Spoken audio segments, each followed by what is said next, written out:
بسم الله الرحمن الرحيم. السلام عليكم ورحمة الله وبركاته. إن الحمد لله نحمده ونستعينه ونستهديه ونستغفره ونعوذ بالله من شرور أنفسنا وسيئات أعمالنا. من يهده الله فلا مضل له ومن يضلل فلا هادي له. أشهد أن لا إله إلا الله وحده لا شريك له، وأشهد أن سيدنا وحبيبنا ونبينا وقرة أعيننا محمدا عبده ورسوله لا نبي بعده، صلى الله عليه وعلى آله وصحبه وسلم تسليما كثيرا. يا أيها الذين آمنوا اتقوا الله حق تقاته ولا تموتن إلا وأنتم مسلمون. اللهم إن هذا إقبال ليلك وإدبار نهارك وأصوات دعاتك، فاغفر لنا جميعا يا رب العالمين. اللهم إنا نسألك فهم النبيين وحفظ المرسلين وإلهام الملائكة المقربين. اللهم إنا نعوذ بك من أن نشرك بك شيئا نعلمه ونستغفرك لما لا نعلمه. اللهم إنا نسألك الإخلاص والصدق في القول والعمل. بسم الله توكلت على الله ولا حول ولا قوة إلا بالله.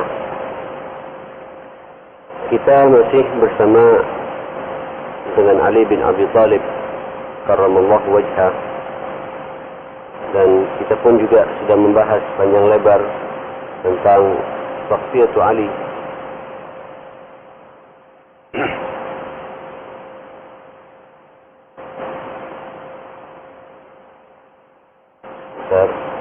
Ini komputernya lagi ngambek, Pak.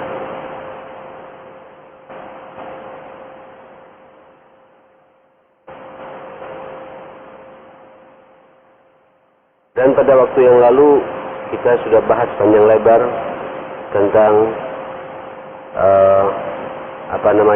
komentar Rasulullah sallallahu alaihi wasallam tentang Ali bin Abi Thalib, bahwa paling lurusnya memutuskan sebuah perkara pada umatku ini adalah Ali bin Abi Thalib karramallahu wajhah. Sebagaimana kita juga sudah membahas tentang bagaimana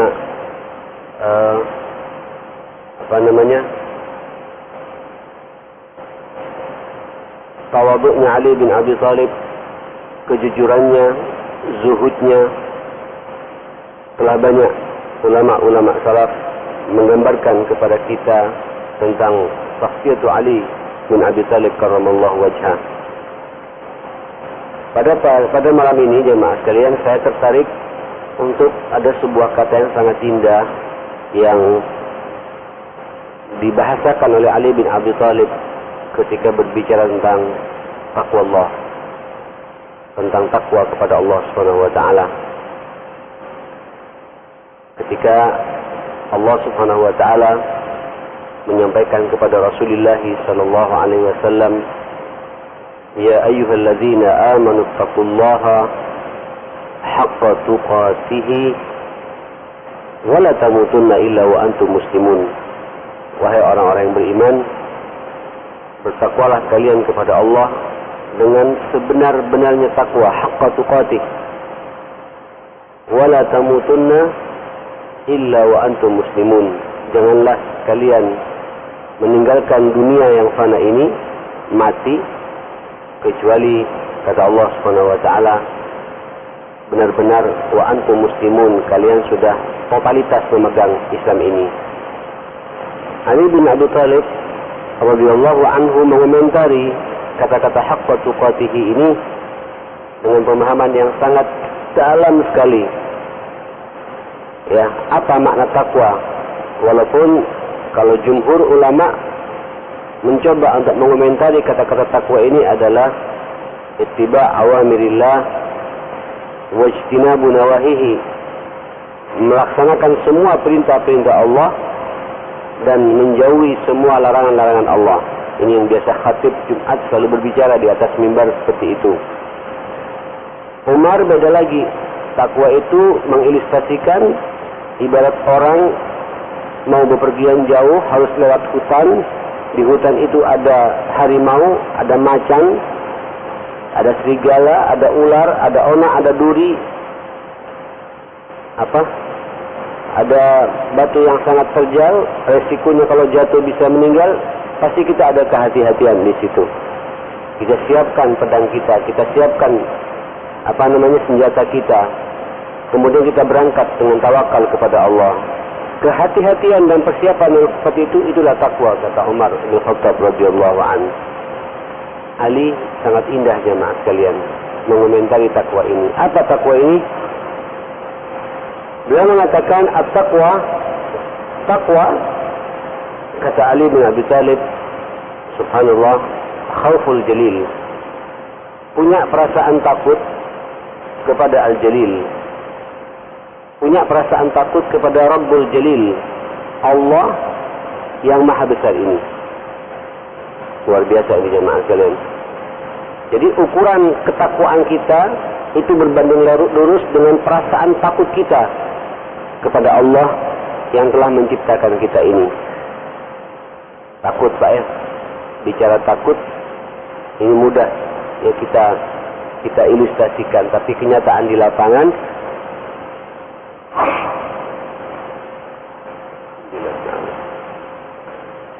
betapa banyak masih ada takut-takut yang lain kepada Allah Subhanahu wa taala, dan perasaan takut ini menyerupai rasa takut kita kepada Allah Subhanahu wa taala. Ada orang yang takut kepada Allah tapi di saat yang bersamaan juga takut untuk berjalan di tempat-tempat yang gelap. Ada orang merasa takut kepada Allah tapi juga merasa takut ya ketika masuk ke rumahnya dia sendirian, merasa takut ada yang mengganggu. Ada orang merasa takut kepada Allah Subhanahu wa taala tapi di saat yang bersamaan dia tunduk patuh kepada istrinya, totalitas. Ada orang merasa takut kepada Allah Subhanahu wa taala tapi di saat yang bersamaan pula dia juga punya perasaan takut kepada anaknya. Nah, takut-takut yang seperti ini jamaah sekalian adalah takut yang terkait dengan masalah akidah. Ya, masalah tauhid, masalah keimanan. Kalau bab yang satu ini masih belum beres, mustahil kita bisa dikatakan orang yang haqqa tuqatih, sebenar-benarnya takwa kepada Allah Subhanahu wa taala. Saudara sekalian rahimakumullah, khauful jalil, punya perasaan takut kepada Allah Subhanahu wa taala gitu. Di dalam Al-Qur'an Allah Subhanahu wa taala menyampaikan tentang karakter orang yang mendapatkan kemuliaan dan ketakwaan yang totalitas kepada Allah Subhanahu wa taala. Apa kata Allah Subhanahu wa taala? Ya ayyuhalladzina amanu man yartadda minkum an dinih fasawfa ya'ti Allahu biqaumin yuhibbunahum kahubbillah walladzina amanu ashaddu hubban lillah. Ya ayyuhalladzina amanu, wahai orang-orang yang beriman, man yartadda minkum an dinih, kalaulah ada di antara kalian keluar dari agama ini, murtad dari agama ini, fasawfa ya'tillahu biqaumin, Allah akan mendatangkan generasi baru, kaum baru. Jadi kalau ada di antara kita ini Pak kufur, nantang Allah, itu tidak ada apa-apanya kepada Allah. Allah juga tidak peduli sebenarnya. Dan Allah akan mendatangkan sebuah generasi baru. Biqaumin yuhibbuhum kahubbillah. Mereka cinta kepada Allah Subhanahu wa taala. Ya, Allah juga cinta kepada mereka. Ya, ini penting ya, jemaah sekalian. Barang siapa ada di antara kalian keluar dari agama ini, yartadda minkum an dinihi fasawfa ya'tillahu biqaumin yuhibbuhum kahubbillah walladzina amanu ashaddu hubban lillah. Dan orang-orang beriman lebih kuat perasaan cintanya kepada Allah Subhanahu wa taala. Ikhwatul iman rahimakumullah. Kemudian kalau Bapak lihat pada lanjutan ayat itu, yujahiduna fi sabilillah, mereka terus-menerus berjuang di jalan Allah, la yakhafuna laumata laim. Mereka sedikit pun tidak punya perasaan takut dalam menegakkan kebenaran ini. Takutnya hanya kepada Allah Subhanahu wa taala. Jadi orang bertakwa itu, Allahu Akbar, paling tegarnya orang, ma'asyiral muslimin. Ya, dia menegakkan kebenaran, tidak takut pada siapapun pula. Dia hanya takut kepada Allah Subhanahu wa taala. Menjaga imannya, tidak punya perasaan untuk takut kepada siapapun pula. Dia hanya takut kepada Allah Subhanahu wa taala. Inilah bahasa Ali, dan Ali jemaah sekalian sebagaimana saya gambarkan pada kisah ini, bagaimana ketegaran Ali karramallahu wajhahu wa radhiyallahu anhu, tidak punya sedikit pun perasaan takut.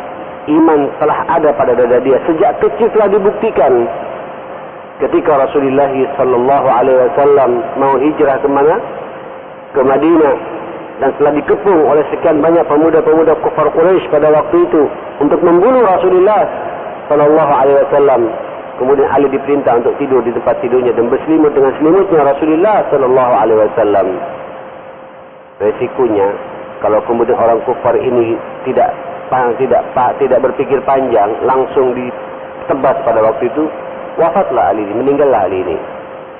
Tapi karena iman yang kokoh, yang kuat, Allahu Akbar, dan keyakinan yang mantap, dan dia hanya punya perasaan takut hanya kepada Allah Subhanahu wa taala, Allahu Akbar, terselamatkan dengan izin Allah Subhanahu wa taala. Dalam perang-perang yang ada, kita juga sudah melihat bagaimana ketegaran Ali radhiyallahu an dalam perang Badar, Allahu Akbar, dalam perang Khaybar, dalam perang Indon, perang-perang yang lainnya, hampir semuanya telah dibuktikan. Kemarin kita telah memberikan contoh yang sangat indah yang digambarkan Rasulullah sallallahu alaihi wasallam. La'utiyanna hadhihi ar-rayah, kata Nabi, akan kuberikan bendera ini kepada orang yang dia sangat cinta kepada Allah Subhanahu wa taala dan Rasulnya, dan Allah dan Rasulnya juga cinta kepada orang ini. Kata Abu Bakar, kata Umar, terus terang kami menunggu sampai besok pagi siapa orang yang akan mendapatkan bendera itu. Pada waktu itu tidak ada rasa cemburu, rasa semangat untuk berlomba untuk mendapatkan bendera itu daripada hari yang telah ditentukan Rasulullah sallallahu alaihi wasallam. Tiba-tiba Nabi keluar menanyakan siapa? Menanyakan siapa? Ali. Aina Ali, kata Nabi. Mana Ali? Menciut pak semua para sahabat pada waktu itu. Abu Bakar, Umar, sahabat-sahabat besar gitu. Yang dipilih mantunya sendiri, Ali bin Abi Thalib. Para sahabat punya alasan pada waktu itu. Ali sedang sakit, matanya bengkak, sakit-sakit mata jemaah sekalian. Ya Rasulullah, rasanya tidak tepat kau panggil Ali. Dia sedang sakit. Panggil, kata Nabi. Kemudian sama Rasulullah diludahi kedua matanya dan sembuh seketika itu pula.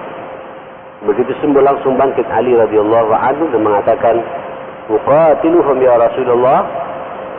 Saya akan perangi mereka semua ya Rasulullah. Kata Ali, kata Nabi, coba lihat pak, semangat, rasa takutnya hanya kepada dan tidak takut pada siapapun pula itu. Ala rislika ya Ali, pelan-pelan ya Ali, kata Nabi. Pelan-pelan ya Ali, pelan-pelan, jangan terburu-buru. Li ayyahdiyallahu bika rajulan wahida khairu minad dunya wa ma fiha. Sebelum hadis sebelumnya mengatakan, ud'uuhum bila ilaha illallah wa anni rasulullah. Dakwai dulu mereka untuk bersyahadat la ilaha illallah dan aku adalah utusan Allah. Kemudian baru setelah itu diajari syarat dan lain sebagainya. Kalau mereka menolak, silakan jihad, kata Nabi. Yali, kata Nabi, engkau bisa memberikan hidayah pada orang kafir itu satu orang saja, sampai mereka kembali pada aturan Allah, pada ajaran Allah, mendapatkan hidayahnya Allah, itu pahalanya lebih berharga daripada dunia dan isinya. Subhanallah. Itulah Ali jemaah sekalian, karramallahu wajhahu wa radhiyallahu an. Jemaah sekalian rahimakumullah. Setelah itu dia mengatakan takwa Allah itu apa tadi? Khauful jalil. Yang kedua, wal amalu bima fit tanzil. Amal bima fit tanzil, melaksanakan kandungan at-tanzil. At-tanzil ini Al-Quran jemaah sekalian. Jadi orang bertakwa itu sangat erat hubungannya dengan Al-Quranul Karim. Orang bertakwa itu tiada hari kecuali membuka Al-Quranul Karim. Orang bertakwa itu tidak ada kamusnya tidak bisa baca Al-Quranul Karim. Amal. Ya, bahkan bahasanya lebih dalam lagi Pak. Al-amal, melaksanakan kandungan at-tanzil. Saudara, bicara at-tanzil, bicara Al-Quran, Allahu Akbar, tentu kita bertanya pada diri kita, sebelum kita melaksanakannya, kita bertanya dulu, sudahkah kita membacanya? Ketika kita sudah membaca, sudahkah bacaan kita ini sesuai dengan kaidah-kaidah hukum-hukum tajwid yang ada? Memahami kaidah-kaidah makharijul huruf yang ada. Kita faham mana yang kita baca idgham, mana yang kita baca izhar, mana yang kita baca ikhfa, mana yang iqlab, mana mat yang panjangnya luar biasa sampai 4, 5, 6 kali, mana mat yang cukup dibaca dengan 2 kali ketokan saja. Itu difahami betul. Itu konsekuensi orang bertakwa. Kenapa kemudian Allah Subhanahu wa taala mengatakan warattilil Qur'ana tartila, bacalah Al-Qur'an dengan bahasa, dengan intonasi, dengan tekanan, dengan suara yang paling baik, artinya dengan tajwid. Dan adalah hukum tajwid. Makanya para ulama mengatakan belajar tajwid hukumnya wajib buat kita. Kenapa? Bagaimana kita akan bisa merasakan nikmatnya baca Quran kalau kita tidak tahu hukum-hukum tajwid? Saudara, tidak ada kamusnya loh Pak. Ya, baca Quran banyak, ya, tapi yang kemudian bisa menjaga Al-Quran, kemudian menggunakan bahasa dan suara kita yang paling baik dengan Al-Quran, dengan hukum-hukum tajwid yang benar, itu tidak semua orang memang. Nah, saudara, alhamdulillah sekarang ini sudah menjadi jamur Pak ya. Sejak Indonesia ini luar biasa, TPA di mana-mana. Ya, anak-anak SD, TK sudah bisa baca Quran dengan baik. Cuma masalahnya orang tuanya tidak bisa baca Pak. Ini yang musibah. Ya, orang tuanya tidak bisa baca. Nah, mohon doanya Pak ya. Silahkan, saya punya lembaga ini di depan rumah saya ini memfasilitasi untuk orang tua, bukan untuk anak kecil. Anak kecil ini insyaallah Mujahidin sudah ada, Al-Irsyad juga sudah ada, Kemayoran sudah, hampir semua sekolah-sekolah Islam, hatta Barunawati sekarang juga ada sekolah, ada belajar Quran Pak. Dari mulai TK, SD ada baca Quran. Karena sekarang ini dia sedang dikendalikan oleh seorang yang luar biasa, punya komitmen dengan dunia pendidikan. Jadi disentuh dengan Al-Quran. Semua ada sekarang. Yang jadi masalah wali muridnya ini Pak. Orang tuanya ini tidak bisa baca Quran. Sehingga anak begitu pulang ke rumah tidak mendapatkan contoh real. Seharusnya orang tuanya menjadi contoh, di mana anak telah digembleng oleh sekolahnya, pulang ke rumah menjadi rumah yang penuh dengan Quran, tidak kita temui saat ini. Selidik pujak selidik karena orang tuanya tidak bisa baca Quran. Saudara, tidak ada istilah terlambat pada kita. Silakan. Kita sudah punya modulnya Pak. Cara mempelajari Al-Quran untuk orang tua, untuk SMA ke atas. Tanpa Bapak digurui. Ya, metodenya pas sekali untuk orang tua setelah melewati sebuah proses yang cukup panjang. Sekarang sudah ada modulnya semua jamaah sekalian. Nah, ikhwatal iman rahimakumullah, ayo baca Al-Quran. Bapak harus bertanya saat ini, sudahkah hari ini saya sudah baca Quran? Ya, kalau sudah, benarkah bacaan Quran ini sesuai dengan kaidah-kaidah hukum tajwid yang ada? Lalu target baca Quran, sudahkah saya penuhi hari ini? Sebenarnya ya akhi, kalau kita bicara jujur, batasan minimal kita baca Quran ini jamaah sekalian, minimalnya harus 1 juz setiap hari. Itu minimal Pak. Ya, karena hadisnya sudah cukup jelas dari Amr bin As itu.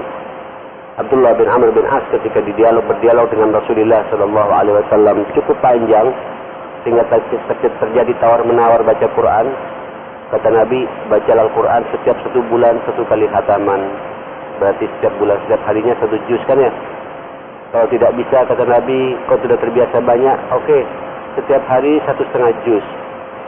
Terlalu ringan ya Rasulullah, kalau begitu 3 juz setiap hari. Terlalu ringan ya Rasulullah, kalau begitu 5-6 juz setiap hari. Ringan ya Rasulullah, kalau begitu kata Nabi 1 minggu 1 kali khatam. Ringan sampai terakhir, bacalah Al-Quran setiap hari 10 juz minim. Itu sudah paling banyak itu. Tidak ada kebaikan kalau orang baca Quran, khatam Quran kurang dari 3 hari kata Rasulullah. Jadi saya bisa menyimpulkan Pak, minimalnya berapa? 1 juz, maksimalnya setiap hari berapa?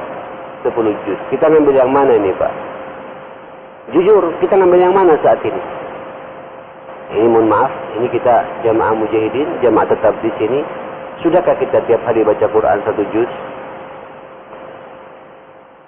Lalu kita ingin Pak mendapatkan pencerahan hidup, mendapatkan nurnya Allah Subhanahu wa taala. Okelah, Ustaz itu kan sahabat bisa bahasa Arab. Jadi nyambung kalau baca Quran. Kita ini kan orang ajam. Ya, saya nanya Pak, siapa di antara kita istiqomah tiap hari 1/2 juz? InsyaAllah 2 bulan khatam, ulangi lagi. Terus begitu, sehingga 1 tahun sudah 6 kali khatam jamaah sekalian.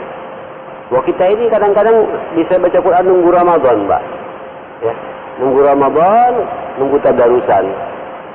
Ramadan selesai pula sudah amanah kita ini. Lalu di mana kita akan mendapatkan rahmatnya Allah Subhanahu wa taala? Al-amalu bima fit tanzil. Saudara, dan ternyata nanti saya akan ceritakan, Pak, mungkin kapan ya, di pekan yang akan datang, bagaimana syahidnya Ali bin Abi Thalib dalam kondisi dia sedang membaca Al-Quranul Karim di waktu subuh. Pada hari Jumat, malam Jumatnya sudah diancang-ancang oleh orang-orang yang benci kepada Ali itu. Nah, saudara sekalian rahimakumullah,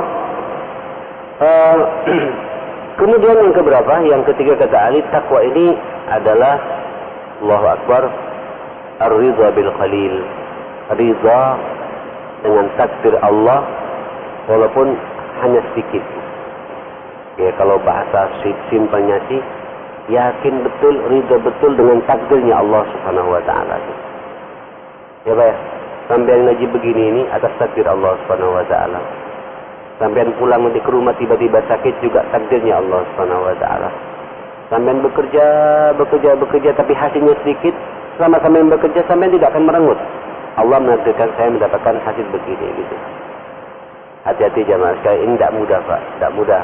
Banyak orang sekarang ini menangisi nasibnya. Lupa bahwa yang menentukan nasib itu siapa?